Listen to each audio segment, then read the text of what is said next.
Me voici papa. Tu m'appelais. Oui ma fille. Viens t'asseoir. Ma fille. Tu n'es pas sans savoir que j'ai pris de l'âge, et que maintenant, je suis devenu très faible. Oui, je le sais papa. Ça me fait plaisir que tu sois consciente de cela.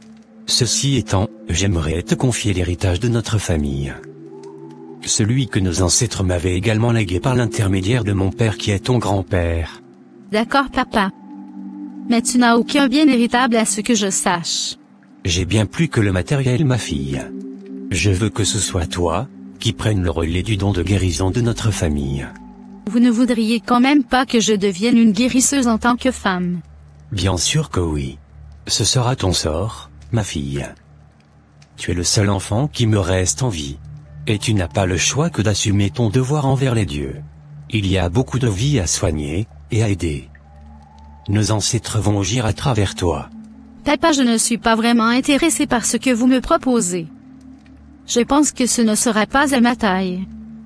Je ne peux pas prendre ce relais. Je viens d'accoucher et je n'ai même pas suffisamment de temps pour moi et ma famille. Sincèrement, je ne pourrai pas. Ah?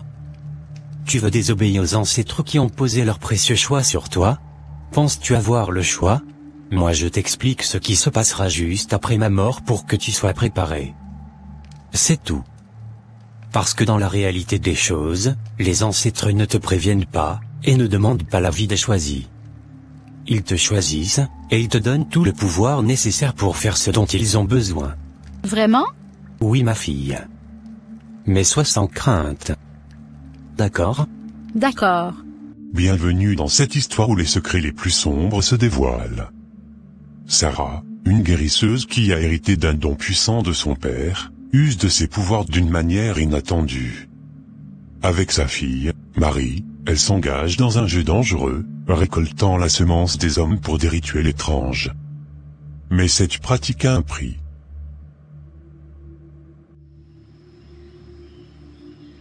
Qu'est-ce qu'il y a Sarah? Pourquoi pleures-tu? Mon père vient de nous lâcher. Tu veux dire qu'il est mort?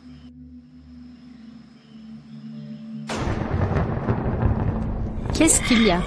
Qui est-ce? Sarah ma fille. C'est ton heure de prendre la relève de ton père. Qui êtes-vous? Laissez-moi en paix s'il vous plaît. À partir d'aujourd'hui, il n'y a plus de barrière entre toi et nous. Tu peux nous demander tout ce que tu voudras. Et nous aussi, nous aurons besoin de toi pour vivre. Nous aurons besoin de ta complicité pour avoir la main sur ce monde des vivants. Je ne comprends rien. Qui êtes-vous? Vous ne me dites rien? Je suis ce que je suis. Lève-toi, et va faire ce que ton esprit te dit. À bientôt. Est-ce un rêve, ou une réalité? Un esprit vient de me parler. Depuis ce jour, Sarah n'est plus la même personne. Elle avait beaucoup changé dans sa manière d'interagir et de se comporter avec les gens. Elle est devenue puissante et même très autoritaire parfois. Elle avait donc commencé par pratiquer l'héritage ancestral laissé par son père. Elle soignait tout type de maladies incurables en complicité avec ses esprits. Quelques années plus tard, son mari Isaac l'abandonna seul avec sa fille, pour aller se refaire ailleurs, parce qu'il ne supportait plus le style de vie de Sarah. Sarah devrait donc élever seule son enfant. Me voici maman. Assis-toi ma fille. J'ai une proposition qui pourrait nous avantager ma fille. Parle maman. Je t'écoute. Toi-même tu sais que ça fait près de 15 bonnes années que ton père nous a abandonnés. La vie ici au village devient de plus en plus difficile pour nous. Le métier de guérisseur que j'exerce ne nous nourrit pas. Il va falloir qu'on trouve une alternative pour survivre. Je vais donc te proposer qu'on déménage pour aller s'installer à Kinshasa. Kinshasa? Mais pourquoi dans une ville et non dans un autre village? Si on veut avoir beaucoup d'opportunités, il va falloir que nous soyons en ville, et proches des gens qui auront besoin de mes services de guérison. Là-bas les gens ont de l'argent, mais ce n'est pas le cas ici au village, et même dans les villages voisins. Tu n'as pas toi maman. Je pourrais même profiter de l'occasion pour continuer mes études universitaires. Exactement. On aura une vie meilleure là-bas. D'accord maman. Quelque temps après, Sarah et sa fille ont effectivement déménagé pour la ville. Arrivée à Kinshasa, Sarah s'est lancée dans divers petits commerces. Elle vendait des produits traditionnels, des noix de cola, des potions, et préparait des remèdes traditionnels pour renforcer les hommes. Elle traitait également les hémorroïdes, une maladie qui, selon elle, affligeait particulièrement les hommes. Son commerce prospérait, et elle commençait à avoir une bonne clientèle. Mais comme tout être humain, Sarah commence par prendre goût à l'argent. Bonne arrivée, madame. Qu'est-ce que je peux faire pour vous? Sauvez mon foyer, madame. Ça fait 5 ans que je me suis mariée et je n'ai jamais eu de fausse couche. Aidez-moi à avoir un enfant. Sinon mon mari veut prendre une seconde femme. Vous avez un petit problème. Je vais vous aider. Vraiment? Bien sûr. Je vais juste vous faire un bain, et vous donner quelques potions, et c'est fini. Soyez tranquille. Ne paniquez pas. D'accord, merci madame. Nous allons commencer le traitement ce soir même. Et je vous garantis que dès la fin de ce mois vous serez enceinte. Je vous serai redevable toute ma vie, si ce que vous dites est vrai.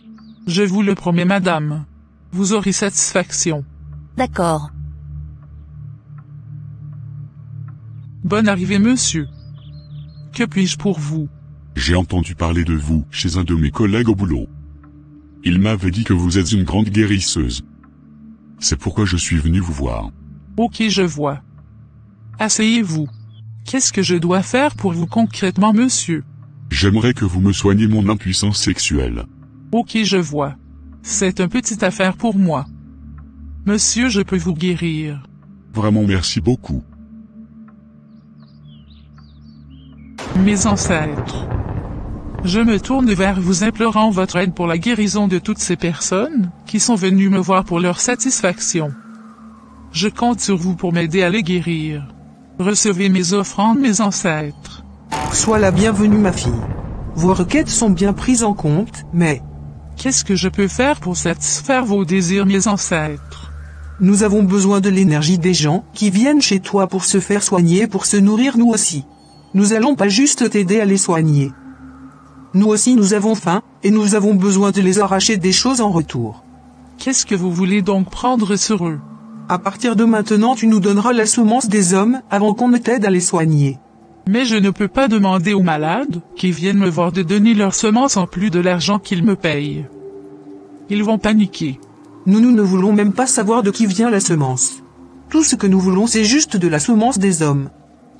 Peu importe l'origine. Mais ce n'est pas encore fini. Ok. Vous voulez quoi encore? Tu dois nous autoriser de créer des maladies avant d'en guérir. Parce que rien ne se crée. Je n'ai pas bien compris, reine-mère. Chaque fois que nous soignerons un malade, nous devons lui prendre quelque chose que nous redonnerons à d'autres personnes qui en auront besoin. C'est-à-dire si nous soignons par exemple une femme de l'infertilité, on peut prendre en retour l'étoile de cette femme pour soigner peut-être une autre personne qui a les problèmes de finances ou de mariage. On doit prendre quelque chose de valeureux chez tes patients avant de les soigner. D'accord. Ce sera tout.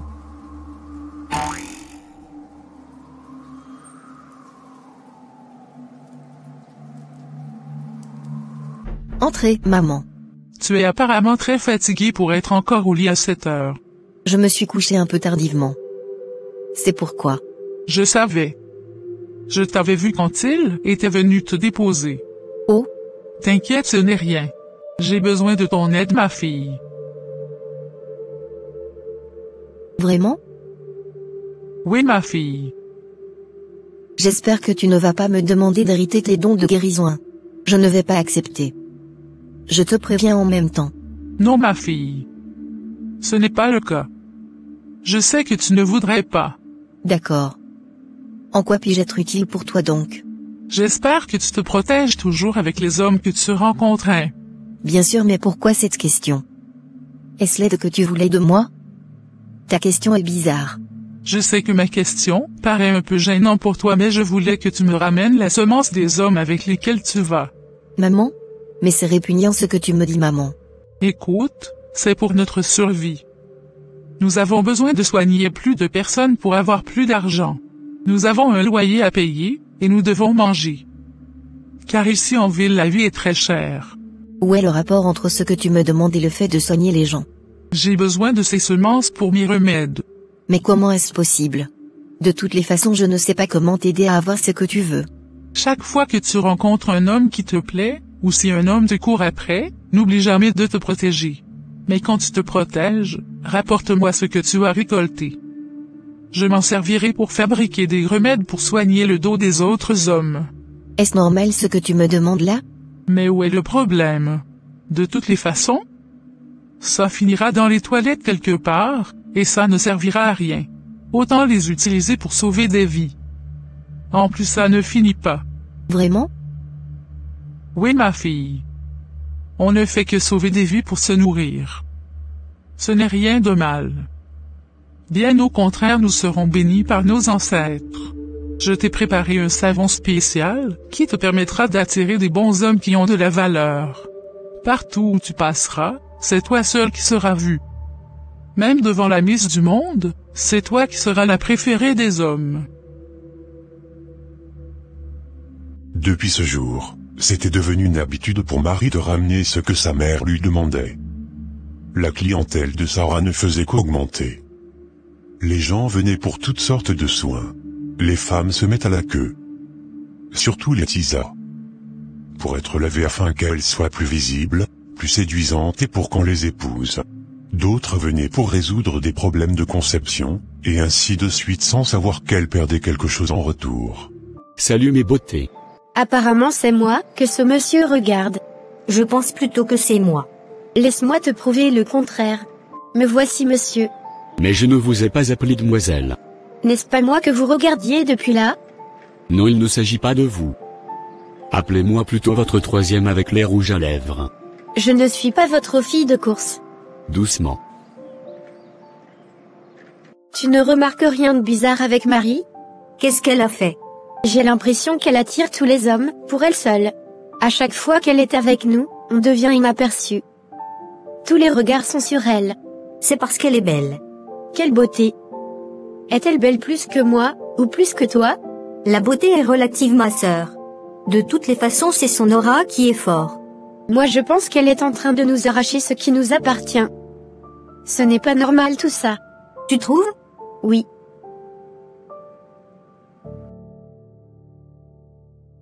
Bonsoir mademoiselle. Oui, bonsoir. N'est-ce pas vous que j'avais croisé il y a quelques jours avec deux autres filles? Je pense que oui. Dieu merci. Sauvez-moi. Ah? Qu'est-ce que vous avez? D'ailleurs vous m'avez ignoré la dernière fois. Ça fait des jours que j'appelle votre copine Florence, mais ça ne passe pas. On dirait qu'elle m'a bloqué. C'est qui Florence dont vous parlez? Je n'ai aucune copine de ce nom. Je parle de votre copine avec qui j'étais rentré la fois dernière. N'est-ce pas elle qui s'appelle Florence? Donc c'est le nom qu'elle vous a donné? N'est-ce pas son vrai nom? Comment s'appelle-t-elle donc? Si elle vous a donné ce nom, ça veut dire que c'est comme ça qu'elle s'appelle. De toutes les façons, comme je vous ai vu maintenant, c'est ton pied mon pied. Vous devez m'amener la voir. Quoi? Ah? C'était moi qui vous unissais avant? Je vous dis qu'elle n'est plus joignable. Je ne sais pas ce que votre copine m'avait fait. Mais depuis qu'on avait de l'intimité, mon bazooka ne marche plus du tout. Mais si ça ne marche pas, allumez-le. Mon Dieu. Qu'est-ce qui est difficile à comprendre dans ce que je vous dis? Je vous dis que j'ai perdu l'usage de mon bazooka. Suis-je un sexologue? Allez gérer vos histoires entre vous. D'ailleurs ma copine a quitté le pays. Elle n'est plus là. Comment tu vas, Marie? Il y a un moment. Ah oui. J'avais quelques activités à faire. Ça m'avait pris un peu le temps. Sinon je vais très bien. Et toi-même comment tu vas? Ça va. Rose? Bonjour tout le monde. Bonne arrivée Rose. Marie? Ton gars de la dernière fois est en train de te chercher les yeux rouges. De qui parles-tu? Celui à qui tu avais donné Florence comme nom. Il me cherche pourquoi? Hein? Je lui dois de l'argent? Il dit que tu es inaccessible. Moi je n'ai plus son temps. Je vois. Il dit que depuis qu'il t'avait connu, il est devenu impuissant. Qu'est-ce que moi j'ai à faire dans cette histoire? Qui sait? Peut-être c'est quand il te voit que ça fonctionne.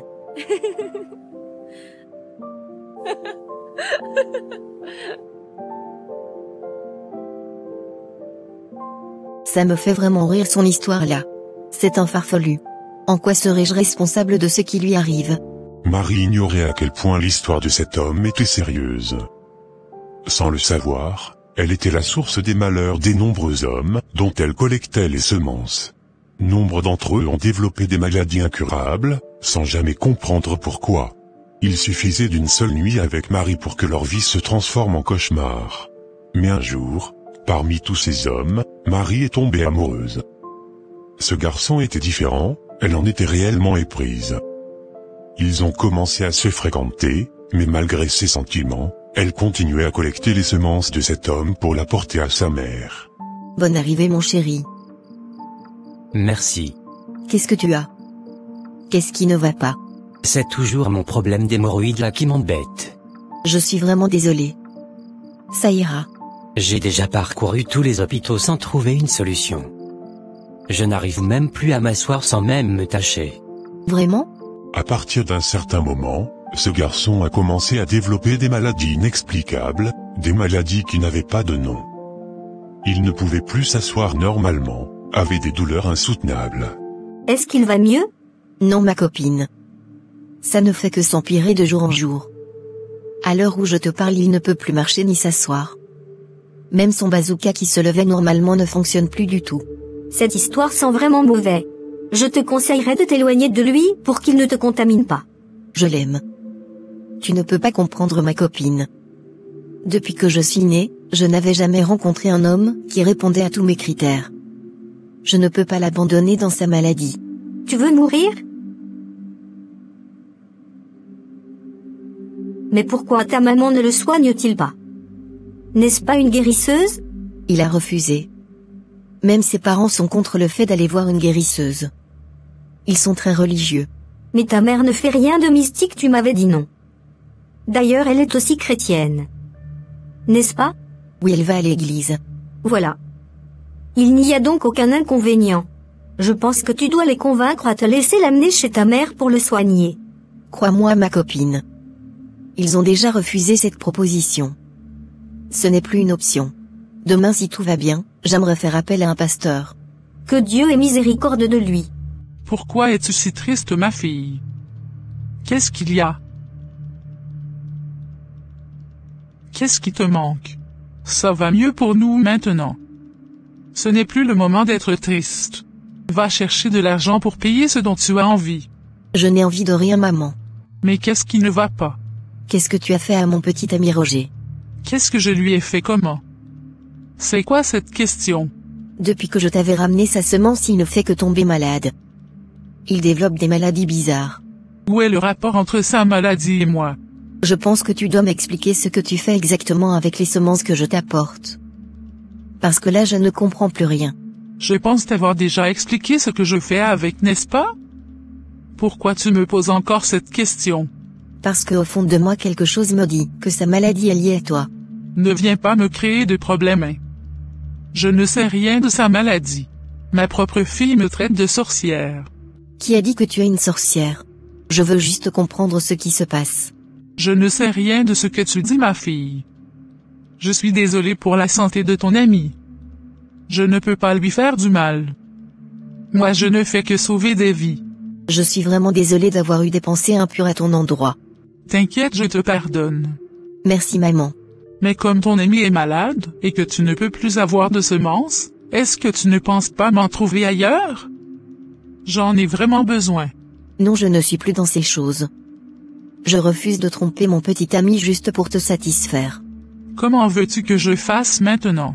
Tu dois devoir aller le chercher toi-même. À partir d'aujourd'hui, moi je ne suis plus dans cette vie impudique.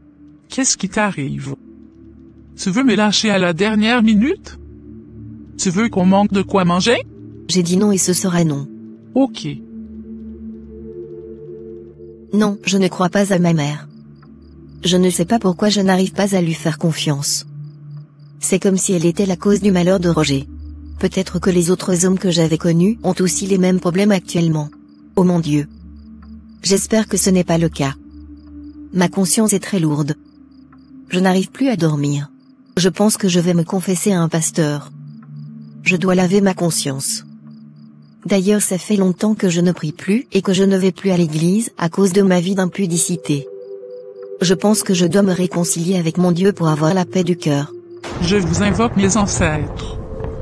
Votre fille est venue vous consulter. Bonne arrivée ma fille. Aidez-moi mes ancêtres. Ma fille refuse de m'obéir. Elle me soupçonne d'être la cause de la maladie de son petit ami. Comment peut-elle oser te désobéir? Il faut que tu lui empêches de faire briller la lumière qui est en elle. Mais qu'est-ce que je dois faire pour le lui en empêcher, reine-mère? Embrouille sa tête. Embrouiller sa tête comment, reine-mère? Qu'elle devienne folle et vagabonde. Elle se prostituera dans sa vie jusqu'à sa mort. Mais je ne peux pas faire une telle chose à ma fille. Si tu ne peux pas le faire, nous allons le faire à ta place. Dans quoi ma fille veut se mettre comme ça? Celui qui a mis mon fils dans cet état n'aura jamais la paix dans sa vie. Ils sont en train de détruire le seul fils qui me reste. Qu'est-ce que j'ai fait pour mériter cela? Je vous salue Marie pleine de grâce. Le Seigneur est avec vous. Laissez cette histoire de je vous salue Marie maman. Allons voir un exorciste, ou un pasteur pour nous aider dans la prière. Ce que Roger a, n'est plus à ce niveau. Tu penses? Oui maman. Nous crions à toi aujourd'hui, Seigneur, pour Roger. Je brise toutes les chaînes spirituelles qui l'assaillent au nom puissant de Jésus. Que tout esprit de maladie, de pression, et de malédiction qui s'est abattu sur sa vie soit lié et jeté dans les ténèbres extérieures. Seigneur Dieu Tout-Puissant, Créateur des cieux et de la terre, je viens devant toi en ce jour, pour intercéder en faveur de ton serviteur Roger. Tu es le Dieu qui délivre et qui guérit, et nous savons que rien n'est impossible à toi. Ta parole déclare dans Psaume 34, 17. Quand les justes crient, l'Éternel entend, et il les délivre de toute leur détresse. Seigneur, je demande la protection divine sur Roger. Entoure-le de ta gloire, couvre-le de ton sang précieux et que chaque plan de l'ennemi soit annulé au nom de Jésus. Que Roger soit restauré dans son corps, son âme et son esprit. Nous prenons autorité en ton nom, Jésus-Christ, et nous déclarons que Roger est libre. Car tu as dit dans Jean 8, 36. Si donc le Fils vous affranchit, vous serez réellement libre. Nous croyons en cette promesse et proclamons la victoire de Roger sur toutes les forces des ténèbres. Merci Seigneur pour ta délivrance, ta guérison et ta protection. Nous te rendons toute la gloire et l'honneur, au nom puissant de Jésus-Christ. Amen. Merci pasteur pour vos prières, mais je pense que c'est déjà tard. Il était déjà mort. Comment va-t-il pasteur? C'est compliqué jeune fille. Qu'est-ce qu'il y a pasteur? Qu'est-ce qui est arrivé à mon fils? Le docteur vient de me confirmer que votre fils était même décédé avant mon arrivée à l'hôpital. Je suis foutu. La mort vient me tuer aussi en même temps. Je refuse. Mon fils ne peut pas mourir. Je refuse. Je le refuse. Je le refuse. La prière du pasteur n'avait pas pu ramener cet jeune homme en vie pour le délivrer. Il était mort de sa maladie. Très triste. Qu'est-ce qu'il y a jeune femme? On m'a dit que vous voulez me voir? Oui pasteur. J'ai une confession à vous faire. Vraiment? Oui pasteur. Marie vient de tout confesser au pasteur sur ce qu'elle faisait avec sa mère. Mon Dieu. Jeune fille, tu es complice d'un rituel avec ta maman. Vraiment? Oui. Il va falloir que ta maman se confesse. Elle doit dire la vérité. Amène-moi la voir. Ma maman est infidèle de votre église. Quoi? Ta maman est chrétienne? Oui pasteur. C'est pas vrai. Est-ce vrai ce que votre fille a dit sur vous? Elle vous apporte les semences des hommes? Oui pasteur. Mais qu'est-ce que vous faites avec ça? Sarah n'avait même pas pu finir de tout avouer avant qu'elle ne s'étouffe, et meure devant le pasteur. C'est maintenant que le combat a commencé. Les esprits, après avoir ôté la vie de Sarah, se sont malheureusement retournés contre Marie et même contre la famille du pasteur. Au même moment, la maman de Roger, aussi frustrée qu'elle soit, avait voulu venger la mort de son enfant. Tout est devenu compliqué et bizarre. Maman s'il te plaît. Oublie ton idée de vengeance là. C'est contre la volonté de Dieu. Ah bon? Où est-ce que Dieu était, quand elle et sa maman sacrifiaient mon garçon? Hein? Mon seul garçon à moi. Calme-toi maman. Je refuse. Elle ne vivra pas elle non plus. S'il te plaît maman. Ne va pas faire quelque chose de mal. Oh oui que si. Maman, qu'est-ce qu'elle ira faire maintenant? Sarah? Sarah. J'appelle ton âme ici même tout de suite. Bienvenue dans la maison de tes ancêtres. Tu es devenu un des nôtres maintenant. Va. Nous t'envoyons hanter le pasteur et sa famille. C'est à cause d'eux que tu n'es plus du monde des vivants. Vas-y.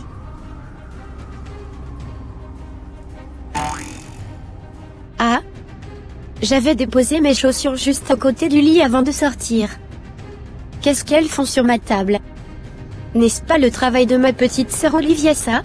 Qu'est-ce que tu es partie faire dans ma chambre Olivia? Je n'ai pas mis pied dans ta chambre, hein, grande sœur. Menteuse. Tu ferais mieux de me dire la vérité sinon je le dirai à papa. Ah? Je ne suis pas rentrée dans ta chambre jeudi. Et qui a mis ma chaussure sur ma table si ce n'est pas toi? Ce n'est pas moi. Menteuse.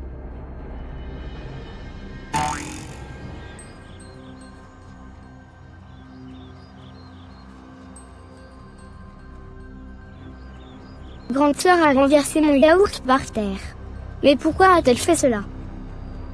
Pourquoi tu as renversé mon yaourt par terre? Tu es méchante comme une sorcière. C'est moi tu insultes sorcière? Je ne te permets plus de me parler ainsi. Cherche-moi mon yaourt. Arrête de mentir sur ma tête. Petite sœur? Qu'est-ce que tu as?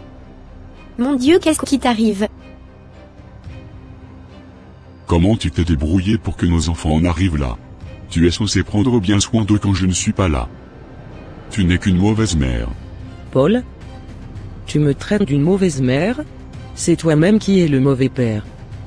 Suis-je votre esclave toi, et tes enfants?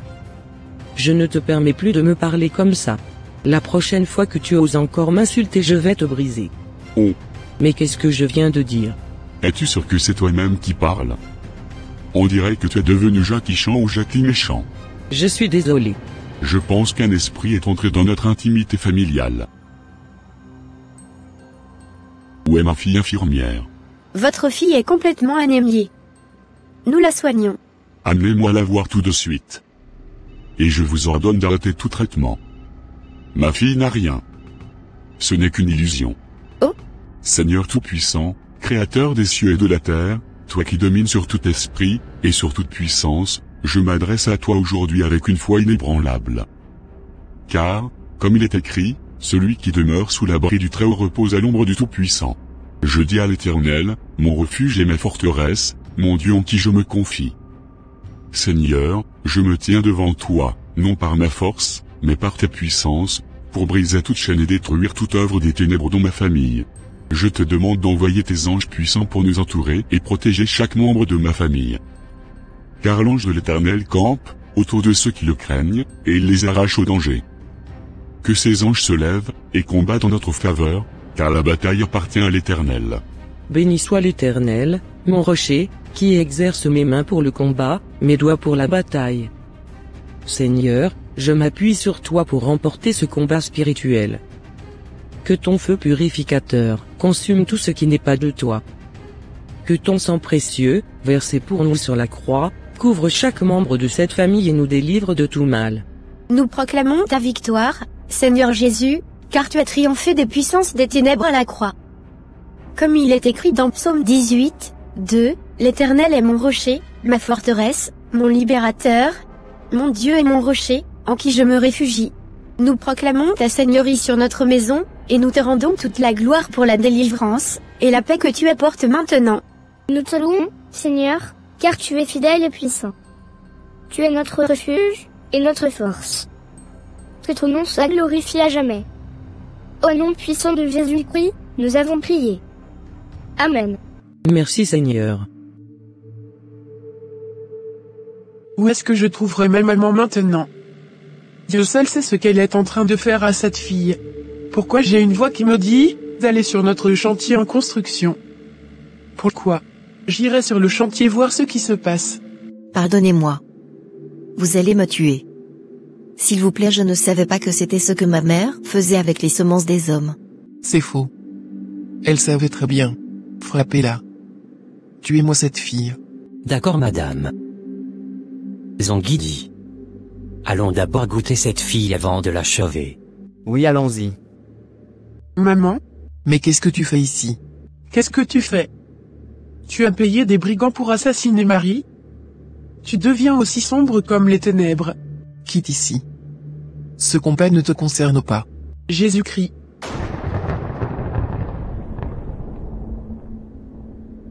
Mon Dieu, c'est moi qui suis en train de commettre cet acte abominable? Madame, nous devons aussi exécuter la deuxième fille, n'est-ce pas? Dégagez d'ici avant que je ne vous appelle la police. Bande d'assassins. Arrête de pleurer. Je t'amène à l'hôpital.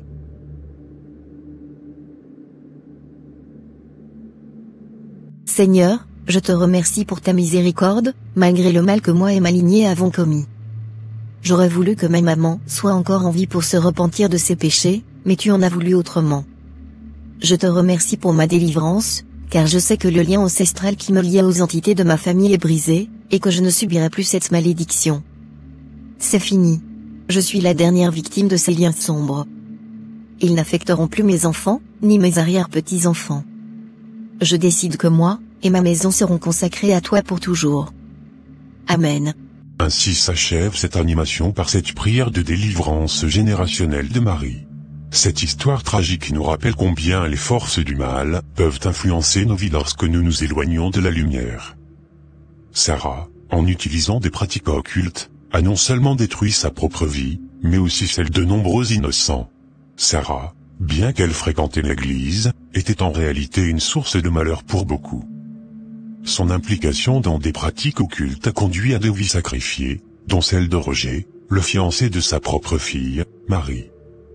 Certains malfaiteurs se dissimulent derrière des apparences de piété, utilisant la foi comme un masque pour leurs actions néfastes. Cependant, ce récit montre aussi la puissance de la rédemption et du pardon. La maman de Roger, aveuglée par la douleur et la soif de vengeance, a failli commettre l'irréparable. Mais grâce à l'intervention divine et à l'amour inconditionnel de sa fille, elle a pu se libérer des chaînes qui la tenaient captive. Cela nous enseigne que, malgré les erreurs du passé, il est toujours possible de retrouver le droit chemin, de demander pardon, et de choisir la vie au lieu de la destruction. Mes chers frères et sœurs, souvenons-nous que la vengeance ne mène qu'à la perte. Mais que le pardon et l'amour sont les véritables forces qui brisent les malédictions. Ne laissons jamais la haine prendre racine dans nos cœurs, car elle n'engendre que le malheur. Au contraire, laissons l'amour et la compassion guider nos actions pour bâtir un avenir meilleur, libéré des chaînes du passé. Amen. N'oubliez pas de commenter cette animation, de l'aimer, et de la partager. Même si vous n'avez rien à écrire, un simple like est suffisant. Que Dieu nous bénisse et nous éloigne des entités malveillantes de nos familles. À la prochaine.